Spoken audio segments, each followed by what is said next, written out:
Today we're taking a look at these MLB matches, which are happening on Saturday, July 8, 2023, and giving you our team and total picks for today.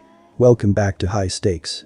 Before we dive into our video, don't forget to subscribe and to push the notification bell so you don't miss any of our videos. Also check out our Patreon if you want access to our premium picks.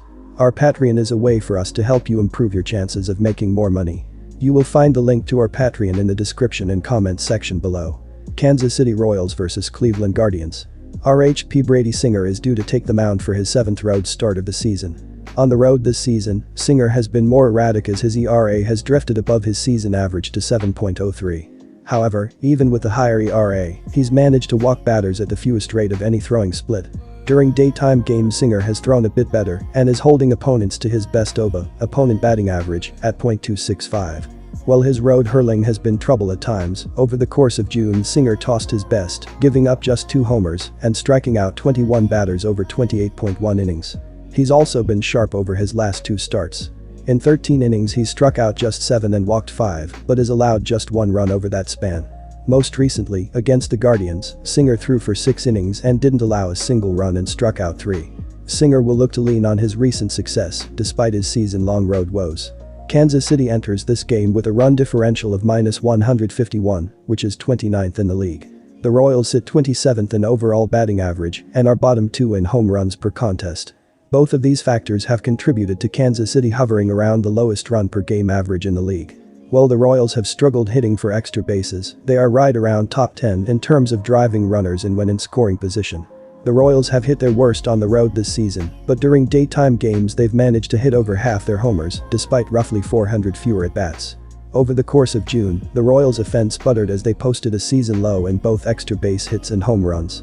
RHP Gavin Williams is set to take the hump for his 3rd home start of the season. The 23-year-old has been a mixed bag this season and has only tossed 19 total innings. During his home tenure, Williams posts a 6.00 ERA and has given up 8 runs over 12 innings while striking out 6. Being called up from AAA earlier this season, Williams has exhibited strong ball control but is retiring just over 5 batters per 9 innings pitched. Williams threw against the Royals on the road earlier this season. In that outing he didn't allow any runs and gave up just 1 hit over 7 innings. Williams finished with 6 Ks, which was a season high. Given the winless record at Progressive Park this season, Williams will look to lean on prior success against the Royals to log his first major league win in front of his home crowd. The Guardians are coming off a strong month of June and they have carried that momentum into this series against the Royals. Guardians pitcher Connor Williams had a good outing against the Royals earlier this season and he will be looking to get his first home win in the majors. Royals pitcher Brady Singer also had a good outing against the Guardians earlier this season, but he has been a different pitcher on the road. The Guardians are not known for their high-scoring offense, but the Royals have struggled to score runs all season. I recommend taking the Guardians on the run line. As highlighted, both of these pitchers tossed well the last time they met. Along with that, Singer is throwing a bit better during the day, and Williams has been able to mitigate walks, even though he isn't racking up the Ks as he did in AAA. Both of these clubs are bottom 3 in home run rate and in bottom 10 in extra base hit rate. While Kansas City has hit better during the day, they're posting their worst batting splits on the road. The Guardians, meanwhile, have had their worst batting success during the day. Look for the offenses to struggle, as has been the case many a time this season. Our total pick is under 8.5 runs.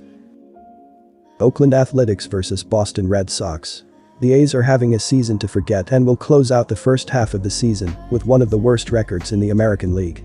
Paul Blackburn has struggled in recent starts, but he has put together a strong season on the mound, allowing only 19 runs in 36 innings pitched while tossing 40 strikeouts. In addition, with a .364 expected opponent slugging percentage, a 31.5 hard hit rate, and a 3.59 expected ERA, opponents are making weak contact off the bat and struggling to drive in runs against Blackburn. The Red Sox are having a promising season, but in the best division in baseball, they are in last place and hope to leapfrog into the wild card race in the upcoming games. James Paxton will start the upcoming game and he is putting together a strong season, allowing only 16 runs in 50 innings pitched while striking out 61 batters.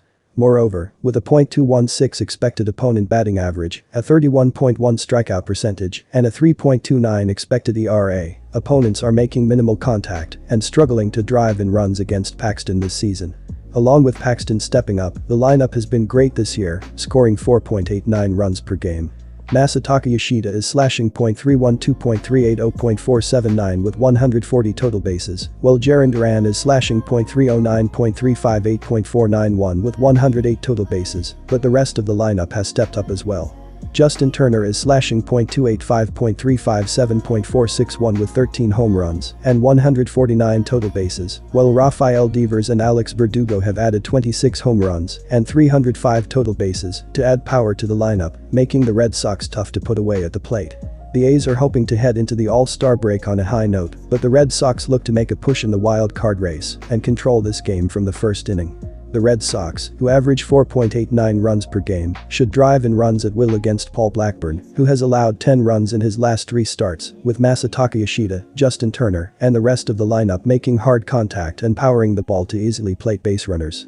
The Red Sox should limit the A's lineup with James Paxton pitching multiple strong innings to allow the bullpen to close out the game with a comfortable lead. The Red Sox should win the game and cover the spread in a dominant win at home. Our team pick is Red Sox minus 1.5 runs. Ooh, a total pick is over. Cincinnati Reds vs Milwaukee Brewers. The Cincinnati Reds have been decently well at the plate as they are 7th in baseball with a .755 ops while scoring 4.98 runs per game in that span.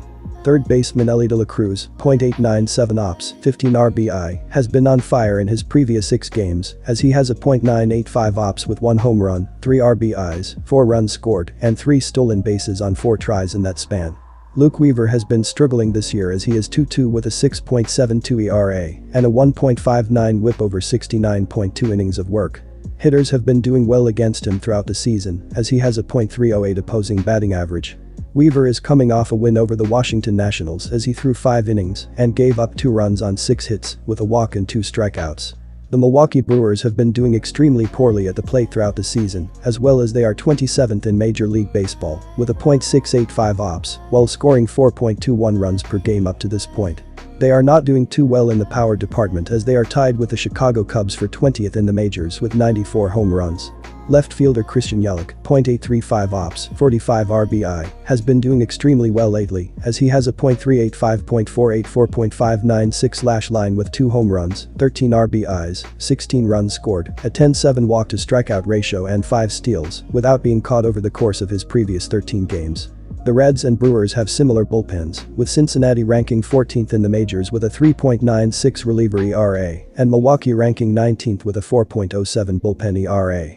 However, the Reds' offense has been much better than the Brewers' offense over the past 27 games. The Reds are averaging 5.67 runs per game in that stretch, while the Brewers are averaging 4.44 runs per game. I recommend taking the Reds as a small road underdog to win this game. During the month of July, these teams are doing an okay job at preventing runs, as Cincinnati is 8th with a 3.60 team ERA, while Milwaukee is 16th with a 4.98 team ERA so far. Neither team has been doing too well with runners in scoring position this season, as the Reds are 10th with a .783 ops in that scenario, while the Brewers are 21st with a .728 ops. The under has hit in 4 of the previous 5 games against one another, so go with under 10 runs in this game.